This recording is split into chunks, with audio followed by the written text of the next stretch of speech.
I arrived at my vacation home needing peace, but my Uncle Marcus was inside. "You're not welcome here," he shouted, his face filled with pure hatred. I just smiled. He had forgotten one thing.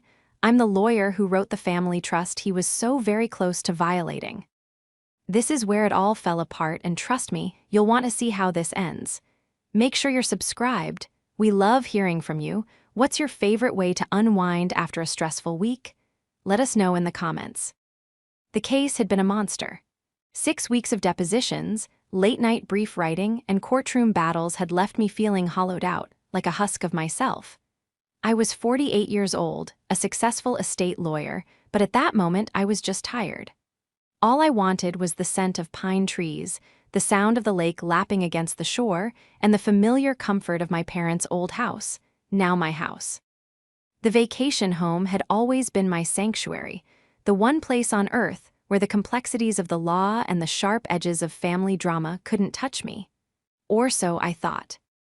I pulled my car down the long gravel driveway, the crunch of the stones a familiar, welcome sound. The cabin, a beautiful A-frame my father had built with his own hands, came into view.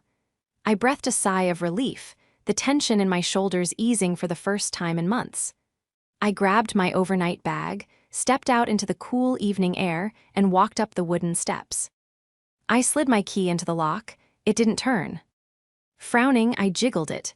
Nothing. It felt like the lock was blocked or changed. A cold knot of dread formed in my stomach. I knocked, my knuckles rapping against the heavy oak. "Hello." I heard movement inside. A moment later, the door swung open, but it wasn't a stranger standing there. It was my Uncle Marcus. Marcus was 62, my father's older brother, a man who wore his failed ambitions like an expensive, ill-fitting suit. He'd always had an air of oily charm and a dozen big ideas that never quite panned out. He looked at me, not with surprise, but with a cold, simmering resentment. "Marcus," I said, confused, "what are you doing here? I couldn't get my key to work." "That's because I changed the locks, Abigail," he said, his voice level. He actually puffed his chest out slightly, blocking the doorway. "You changed? What? Why would you do that? This is my house." Behind him, I saw movement in the living room. My younger sister, Lauren, and her husband, Albert, were sitting on the sofa. My sofa. They both looked up, their expressions a sickening mix of guilt and defiance. Lauren, a freelance designer whose college education I had helped finance, quickly looked down at her lap. Albert, a high school history teacher who often complained about being underpaid, just crossed his arms. "That's where you're wrong," Marcus said, his voice rising. "This is a family home, and we've decided, the real family, that we're tired of you hoarding it." The exhaustion from my case evaporated, replaced by a sharp, cold shock. "Hoarding it? Marcus, I'm the trustee.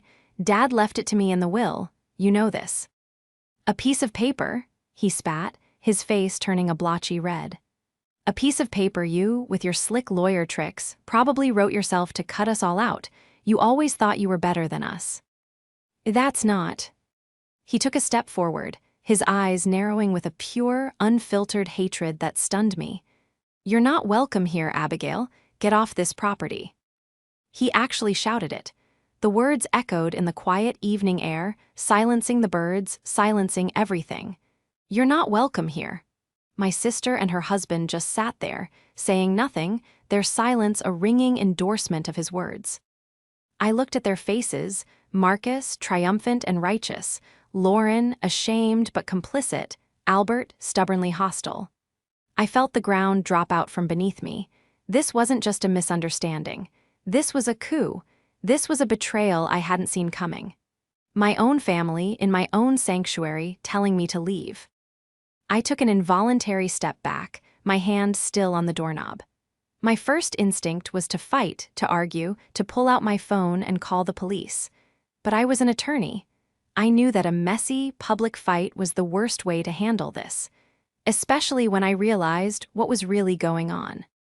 So I did the one thing they didn't expect. I smiled. It wasn't a warm smile. It was the smile I saved for opposing counsel when they had just torpedoed their own case. It was a smile that was all teeth. Okay, I said softly. Marcus's smug expression faltered, confused by my lack of hysteria. Okay, you're leaving. For now, I said, letting my hand fall from the door. I looked past him at Lauren. She finally met my gaze and I held it, letting her see the profound disappointment in my eyes. Then I looked back at Marcus. You're right, Marcus. This is a family home, I said, my voice calm and clear. And as the family's lawyer, I'm just reminding you that you should always read the fine print. The betrayal was sharper than any legal battle I'd ever fought, but the coming victory would be infinitely sweeter. I turned and walked back to my car, my movements deliberate. I didn't run. I didn't look back. I could feel their eyes on me, a mixture of confusion and smug victory. They thought they had won. They thought that because I didn't scream or cry or call the sheriff, I was weak. They had mistaken my controlled fury for surrender. It was a mistake they would come to regret. As I pulled the car onto the main road, the adrenaline began to recede, leaving behind a deep, seismic tremor of hurt. Lauren. It was Lauren's silence that cut the deepest. I had practically raised her after our mother got sick. I'd paid for her art degree, co-signed the loan for her first apartment, and advised her and Albert on their mortgage. I had been her rock. And in the space of an afternoon, she had chosen Marcus over me. I drove for 10 minutes before I had to pull over into a scenic overlook, the lake sprawling out below me in the twilight. I finally let out the breath I hadn't realized I was holding. The tears came then, hot and angry. Tears for my parents, who would have been horrified. Tears for my sister, who had allowed herself to be poisoned against me. And tears for myself, for the loss of the one place I truly felt safe. This wasn't just about a house. It was about respect. It was about loyalty. And it was about the sickening realization that, to a certain kind of person, none of that mattered as much as the perceived value of a piece of real estate. I checked into a nearby hotel, a clean, sterile place that was the exact opposite of the warm, wooden cabin. I sat on the edge of the stiff bedspread and took a deep breath, the lawyer part of my brain finally kicking into high gear, pushing the hurt into a locked box for later. This was a case now. Abigail v. the usurpers. I took out my phone and called Lauren. It went straight to voicemail. Lauren, it's Abigail. We need to talk. Call me. I tried Albert, straight to voicemail. Albert, this is a serious situation. You and Lauren are being party to something illegal. You need to call me immediately. Of course, they didn't. They were hiding behind Marcus, letting him be the vanguard. I sat back, my mind racing. Marcus was the key. He was arrogant, greedy, and not nearly as smart as he believed. Lauren and Albert were just weak. They were followers, easily swayed by the promise of easy money or the fear of missing out. Marcus must have spun them a story. My mind sifted through the possibilities. He'd probably told them I was planning to sell the house, a common fear in families. He'd probably painted me as the rich, childless, work-obsessed older sister who didn't deserve the house as much as they, a struggling couple, did. He de-positioned himself as their champion, the one brave enough to stand up to me. I pulled my laptop from my bag and connected to the hotel's Wi-Fi. My entire professional life was built on understanding the precise, unyielding language of legal documents. And the document that governed that lake house was one of my finest pieces of work. My parents, bless them, had been generous but also deeply pragmatic. They had seen the way Marcus looked at their possessions, the way he'd borrowed money from them over the years with no intention of paying it back. They had seen Lauren's and Albert's chronic financial mismanagement. So, when we sat down to do their estate plan, my father had a very specific request. I want the house to stay in the family, Abby, he'd said, but I don't want it to tear the family apart. I don't want them fighting over it, or some fool to sell it to pay a gambling debt.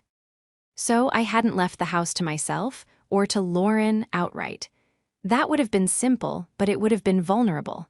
Instead, I had created the Harris Family Irrevocable Trust. I opened the file on my secure server and read the familiar paragraphs. I, Abigail Harris, was the sole trustee.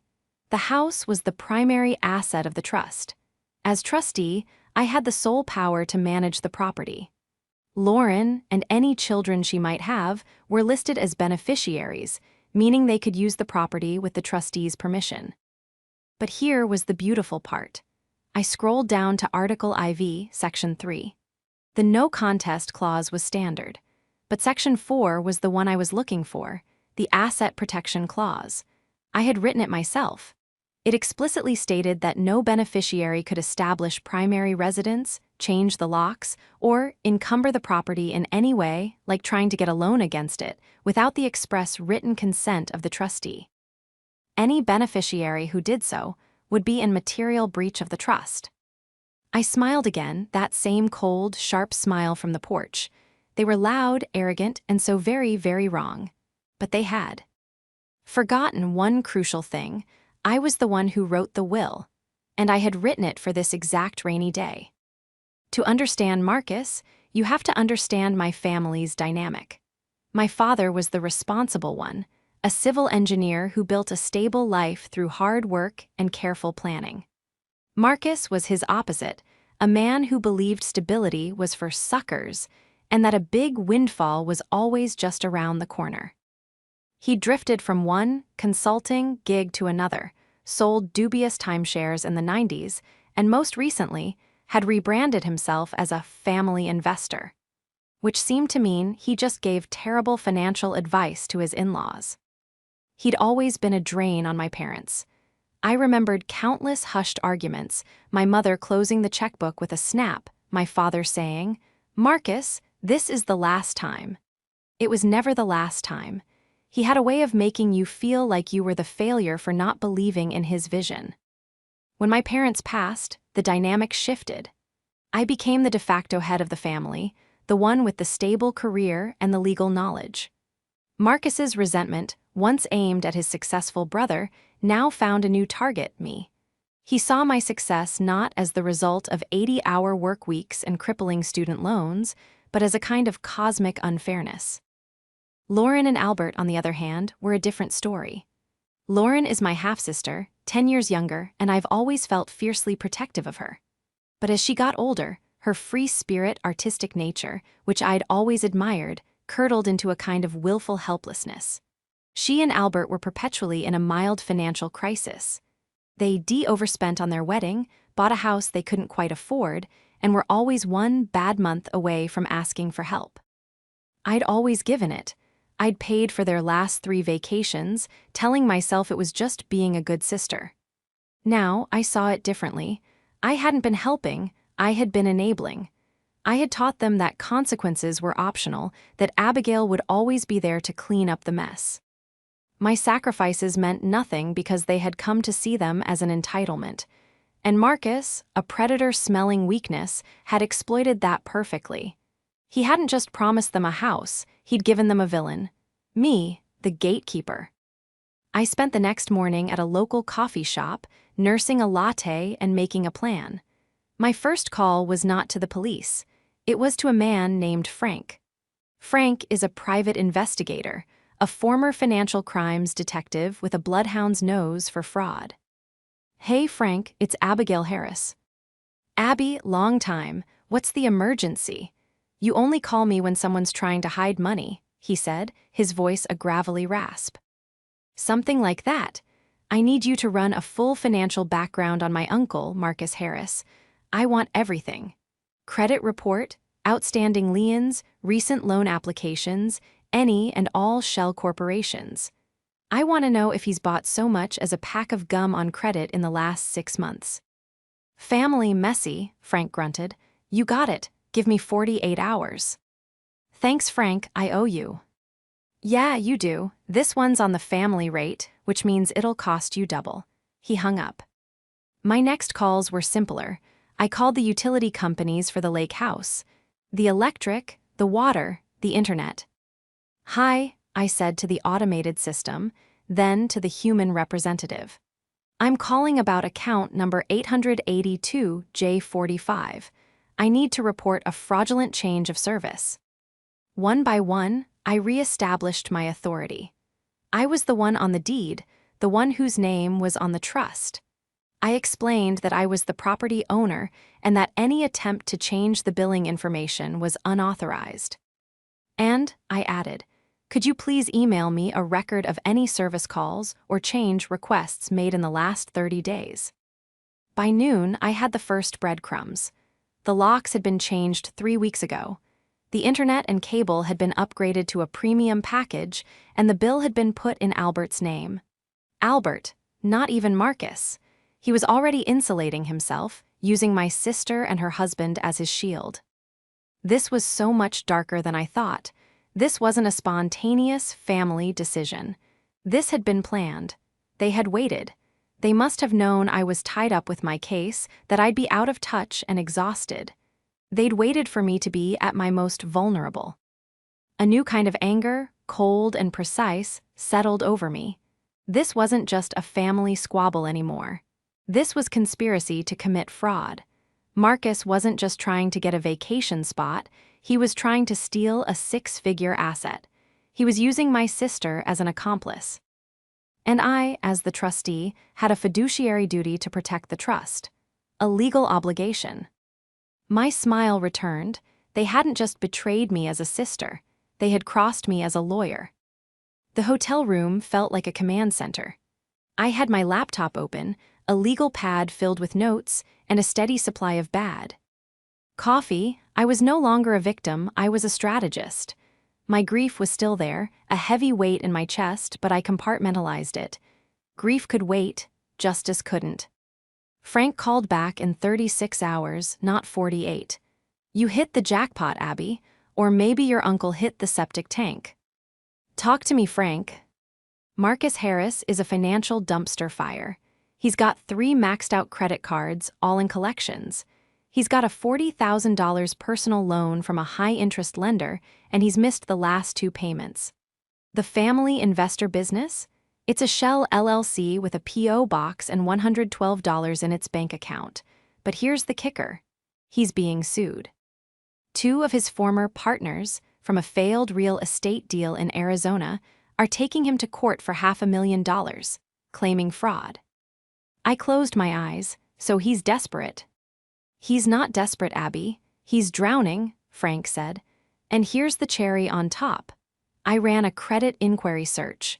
3 weeks ago, he applied for a home equity line of credit for $150,000. He used the lake house as collateral. My blood ran cold. The bank would never approve that. My name is on the deed. They didn't. It was denied instantly. But he tried. He actually filed the paperwork, claiming he was the managing partner of the property. The man's got guts, I'll give him that, or he's just plain stupid. Both, I said, writing it all down. Frank, you're a genius. Send me the full report, all of it. The lawsuit, the loan application, everything. It's already in your inbox, he said. Good luck, counselor, nail him. I hung up and immediately opened my email. It was all there, a detailed and catastrophic portrait of a man at the end of his rope. This wasn't about family rights. This was a cash grab. He saw the lake house as his personal piggy bank, his last-ditch effort to save himself from total financial ruin. He had manipulated Lauren and Albert, preying on their own financial insecurities and painting me as the dragon hoarding gold. I now had the why. I already had the how from the trust document. I had everything I needed to destroy him in a court of law. But a court of law would be messy. It would be public. It would be expensive. And it would permanently, irrevocably shatter my relationship with Lauren, dragging her and Albert through a legal battle they couldn't afford and wouldn't understand. I didn't want to just win. I wanted to solve this. I wanted my sister back. And to do that, I had to sever Marcus's influence for good. I had to make her see who she had allied herself with. I needed to stage the first confrontation, not with Marcus, with Lauren. I spent the rest of the day preparing a single, curated file. I didn't include the whole pie report, it was too overwhelming. I selected just 2 documents, the denied HELOC, home equity line of credit, application, and the cover sheet for the fraud lawsuit. That evening, I drove back to the lake house. I parked on the road, not in the driveway. I walked to the front porch and knocked. It was quiet for a long moment. Finally, Albert opened the door, not Marcus. He looked nervous, his high school teacher demeanor completely gone. "Abigail, Marcus isn't here." "I know," I said calmly. "I'm not here to see Marcus. I'm here to see my sister." He hesitated. She's not feeling well." "Let me in, Albert," I said. It wasn't a request. My voice had the same steel it did in the courtroom. "You can either let me talk to my sister right now, or you can talk to a sheriff's deputy in about 10 minutes. Your choice." He deflated, his weak-willed bluster vanishing. He stepped aside. The house smelled like stale coffee and fear. Lauren was on the sofa, curled under a blanket, the same one our mother had knitted years ago. She looked pale. "Lauren," I said, my voice softer now. She flinched. "Abby, you shouldn't be here. Marcus will be furious." "I don't care about Marcus," I said, walking closer. "I care about you. What is going on? Why are you doing this?" "He told us," she whispered, her voice cracking. "He told us you were going to sell it, that you were in talks with a developer to build condos. He said you thought the house was a burden and you were just going to take the money and cut us out." I stared at her. "And you believed him? You believed Marcus over me, after everything?" "He had proof," Albert chimed in, trying to find his footing. "He showed us an email." "An email?" I almost laughed. "Albert, I could fake an email in 5 minutes. You're a history teacher. You're supposed to be smart. Did you ask to see the developer's offer? Did you do any research?" "Marcus's family," Albert said, falling back on the tired excuse. "So am I snapped. "And I am the only one in this room who is telling the truth." Lauren started to cry, fat, silent tears rolling down her cheeks. He said we deserved a piece of it, that we're struggling, and you have so much. Abby, it's not fair." There it was, the raw, ugly heart of it, envy. "Fair," I repeated. "Okay, let's talk about what's fair." I took the file from my briefcase and dropped it on the coffee table in front of them. "You think Marcus is your champion, your savior? You think he's standing up for you?" Lauren looked at the file, confused. "That," I said, pointing to the first page, "is a loan application. Your Uncle Marcus tried to borrow $150,000 against this house, our house. He listed himself as the owner. The bank denied it because he's not the owner. I am. He wasn't trying to save the house for you, Lauren. He was trying to steal it. He was going to let the bank foreclose on it and leave all of us with nothing." Lauren's sobs hitched. Albert's face went white. He picked up the paper, his hands trembling. "And that," I said, tapping the second document, "is a lawsuit. He's being sued for $500,000 for fraud. He is a desperate, bankrupt con artist. And he is using you. He's using your envy and your financial problems to turn you against me so he can rob you blind."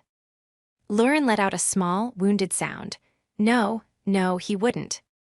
"He is," I said, my voice hard. "He put the new utility bills in your name, Albert, not his. Why do you think that is? So when the fraud is exposed, you're the one who looks complicit. You're his shield." The truth landed in the room with the force of a physical blow. The fantasy Marcus had built for them, a fantasy of righteous anger and justified payback, crumbled in an instant, revealing the ugly reality underneath. Just then, we heard a car pull into the driveway. Headlights swept across the living room window. "He's back," Albert whispered, dropping the papers as if they were on fire. "Good," I said, turning to face the door. "Now we can have a real family meeting." Marcus burst through the door, his face instantly twisting into a mask of rage when he saw me. "I told you to leave. I'm calling the police." "No, you're not," I said, my voice ringing with authority. "You're going to stand right there, and you're going to explain to your nephew why you put a fraudulent utility application in his name. And then, you're going to explain to your niece why you tried to take out a loan on her inheritance. Go on, Marcus, explain." Marcus looked from my face to the papers on the table, and his color drained. The bluster, the arrogance, the hatred, it all vanished, replaced by the panicked, cornered look of an animal caught in a trap. He didn't speak, he just stared at me. And I knew in that moment that the spell was broken.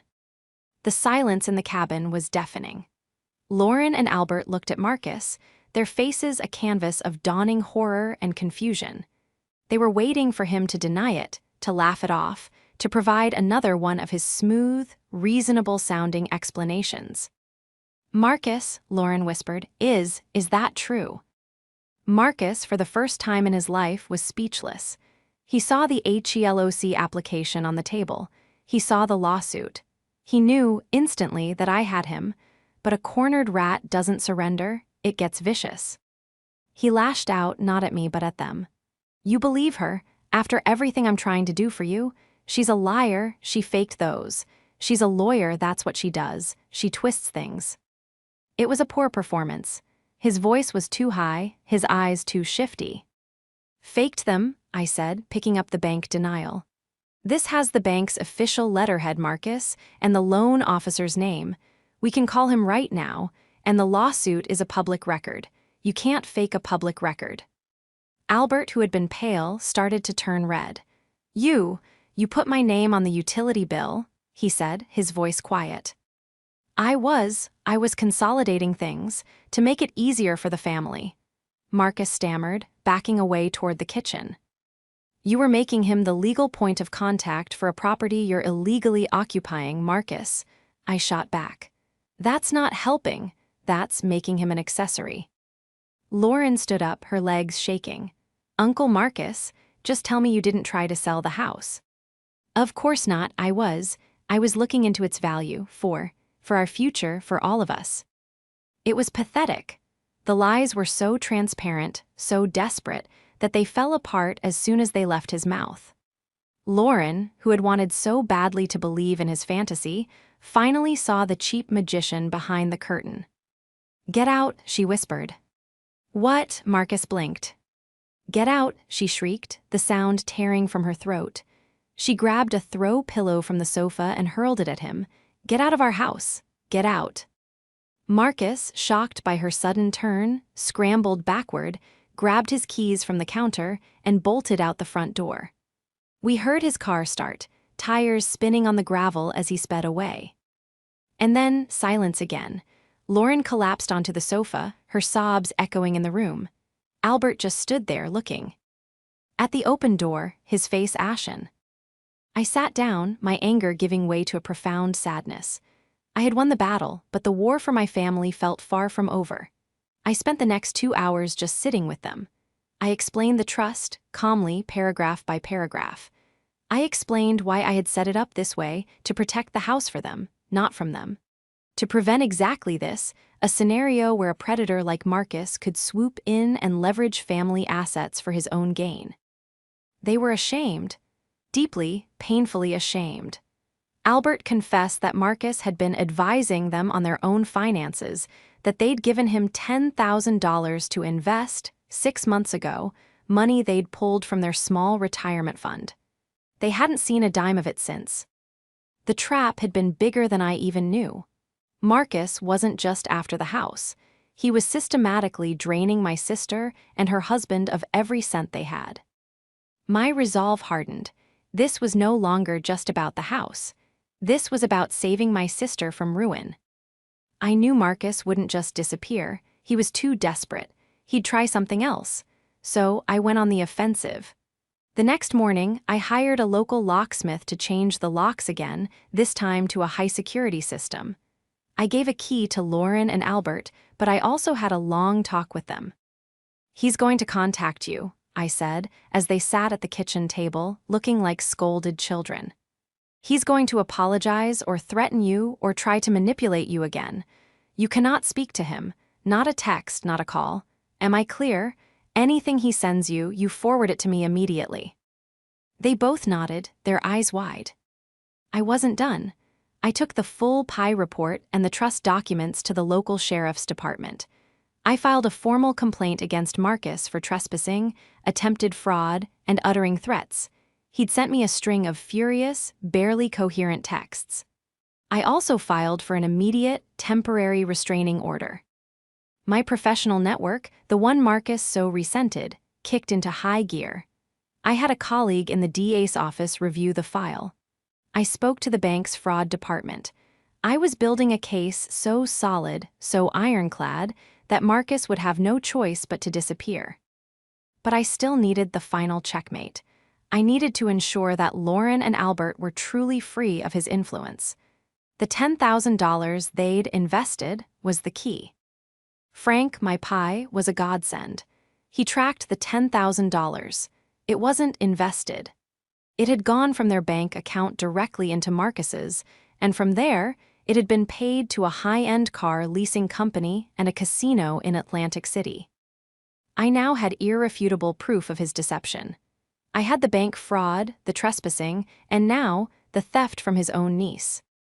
I consolidated everything into a single, devastating file. I made 3 copies, one for me, one for my lawyer, and one for the family meeting I was about to call. Marcus thought he could humiliate me. He had no idea what it felt in store. The showdown came 2 weeks later. It wasn't at the lake house. That, I had decided, was no longer a place for conflict. It was a place for healing. Instead, I arranged the meeting at my parents' old law firm, my firm now, in the city. I chose the main conference room, a place of imposing mahogany and floor-to-ceiling windows, a room designed to project power and unassailable authority. I had invited everyone. Lauren and Albert were there, sitting nervously at the far end of the table. I had also invited my father's sister, Aunt Clara, a formidable woman who was the family's unofficial matriarch. And of course, I had invited Marcus. He showed up, surprisingly. He must have believed, with his delusional narcissism, that this was his chance to tell his side, to paint me as the villain in front of the rest of the family. He walked in wearing his best suit, attempting to project an air of wounded dignity. "Abigail," he said, nodding curtly as if I were the one on trial. "Clara, glad you could make it. There are some serious fabrications we need to clear up." "There are," I said, my voice dangerously pleasant. I remained standing at the head of the table. "Please, Marcus, sit down." He sat opposite Lauren and Albert, who refused to look at him. "Thank you all for coming," I began, my voice echoing slightly in the large room. "I know there has been a lot of confusion regarding the lake house and other family matters. I called this meeting to provide absolute final clarity." Marcus leaned forward, opening his mouth to speak, but I held up a hand. "You'll have your turn, Marcus. Mine first." I looked at Aunt Clara. "Aunt Clara, you know that Dad appointed me as trustee of the family trust. Marcus has been spreading a rumor that I intend to sell the house." "A valid concern, Abigail," Clara said, her eyes sharp. "That house means a lot to this family." "It does," I agreed. "Which is why my father and I legally structured the trust to make it impossible to sell. Without the unanimous consent of all beneficiaries and proof that the trust can no longer afford the upkeep. It is, perhaps, one of the most protected properties in the state. The rumor was a lie manufactured for one purpose, to create panic." I then looked at Marcus. "Marcus, you told Lauren and Albert that I was the one cutting them out. But in reality, you were the one who tried to take out a $150,000 loan against the property, a property you do not own. This is called attempted bank fraud." I slid the first folder down the polished table. It landed in front of Marcus. "That's a copy of the application you filed, and the bank's denial, and the report I've already filed with their fraud department." Marcus's face went pale. Now, that was a misunderstanding. "Was it also a misunderstanding when you changed the locks on my home?" I continued, my voice rising. "Was it a misunderstanding when you put the utility bills in Albert's name, making him legally complicit in your illegal occupation?" I slid a second folder. "That's a copy of the utility bill, Albert, and a copy of the new high-security lock invoice, which I paid for." I turned my full attention to Marcus, who was starting to look physically ill. "But this is the part that I find most offensive. For the last 6 months, you have been advising Lauren and Albert on their finances.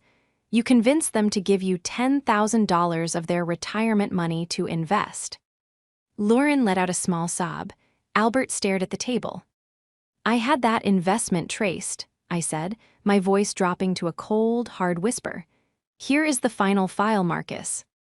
I slid the third, thickest folder across the table. This file contains the bank statements showing the $10,000 leaving Lauren's account and entering yours. It also contains the subsequent receipts. $4,000 as a down payment on a luxury car lease, and $6,000 withdrawn over 2 weekends at the Tropicana Casino in Atlantic City. Aunt Clara gasped, her hand flying to her mouth. You didn't invest their money, I said, the room dead silent. You stole it. You stole my sister's money to pay for your car and your gambling habit. You preyed on your own family, turned them against me, and tried to steal our parents' home, all to cover your own pathetic debts. Marcus was white as a sheet. He looked at Lauren and Albert, then at Clara. There was no escape, no lie, no smooth explanation. He was, in a word, finished. I walked to the end of the table and stood directly behind Lauren and Albert. So no, Marcus, I said. I am not selling the house, and you are not part of this family's financial future. In fact, you're not part of this family at all anymore. Lauren, who had been trembling, stood up. She looked at Marcus, her eyes filled with a pain so deep it was almost black. All those years, she whispered. All those years I thought Abby was the cold one, but it was you. It was always you. Albert stood up beside his wife. He looked at Marcus with pure, unadulterated contempt. You will give us our money back, or I swear. You won't have to swear, I interrupted, placing a hand on his shoulder. Because I've already filed the criminal complaint. That was the final blow. Marcus recoiled as if I'd struck him. You what? You committed theft. You committed fraud. I'm an officer of the court, Marcus. I have a duty. An officer is waiting outside this room to serve you with these papers, as well as a permanent restraining order. You will never contact me, my sister, or her husband again. You will not come within 500 feet of the lake house or any of our homes. Is that clear? Marcus stared at me, his mouth opening and closing, but no sound came out. He was completely and totally destroyed. He looked at Aunt Clara, his last hope. She just shook her head, her expression one of utter disgust. You've shamed this family, Marcus. Get out of my sight. He stood, his chair scraping loudly, and for the first time he looked like what he was, a small, pathetic, broken old man. He walked to the door, opened it, and was met by the officer I'd hired. He was served the papers on the spot, in the hallway of the firm, a final, public humiliation. He was gone. The downfall of Marcus was swift and definitive. Faced with a criminal complaint for theft and multiple civil complaints for fraud, not just from us, but from the other partners he'd swindled, he was ruined. He ended up taking a plea deal to avoid jail time, but it required him to liquidate every asset he had to pay restitution. He lost his car, his rented condo, and every last shred of his reputation. He moved out of state, and we never heard from him again. Aunt Clara made sure the rest of the family knew exactly what he had done, and his name was never spoken with anything but contempt again. But the legal victory was only half the battle. The other half was waiting for me in that conference room. After Marcus left, Lauren and Albert just sat there, utterly broken. The weight of their complicity, their greed, and their profound stupidity settled on them. Abby, Lauren finally whispered, her face blotchy from crying. I don't know what to say. Sorry it's not enough. No, it's not, I said quietly. I wasn't going to make this easy for them, but it's a start. Albert looked at me, his eyes filled with a shame I had never seen in him. We were fools. He preyed on our jealousy, Abigail, of you, your success. He made us feel like victims, and we wanted to believe him. I know, I said, and I did. I saw the rot that envy had started and how Marcus had so skillfully fed it. You have to work on that, both of you.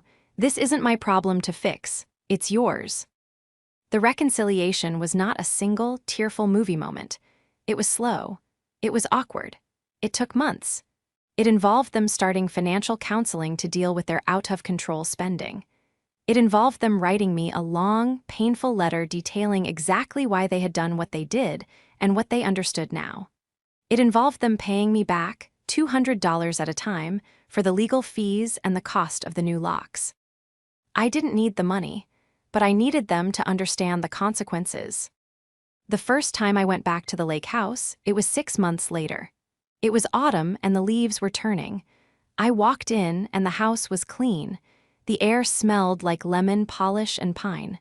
Lauren and Albert were there. They had driven up the day before to air the place out, stock the fridge, and rake the leaves. It was awkward. We made small talk. But then, as we were standing on the deck, looking out at the water, Lauren turned to me. "It's beautiful," she said. I really looked at the trust document you wrote, the one you left for us to read. Dad really was smart, wasn't he? He knew." "Yes," I said, "he knew." "He wanted to protect it for us," she said, finally understanding. "Not from us." "Exactly." She was quiet for a long moment. "Thank you, Abby, for protecting us, even when we were the enemy." That was the moment. That was the real victory. I put my arm around her shoulder and we just stood there, watching the sunset. My professional network had ensured justice was served on Marcus. But my own willingness to be the bad guy for a little while, to use my strength not just to punish, but to teach, is what saved my family. That night, we had dinner together. We laughed. It was strained at first, but it got easier. We were healing. The house was no longer a prize to be won or a fortress to be defended. It was just a house again, our sanctuary. And I finally, after everything, felt at peace.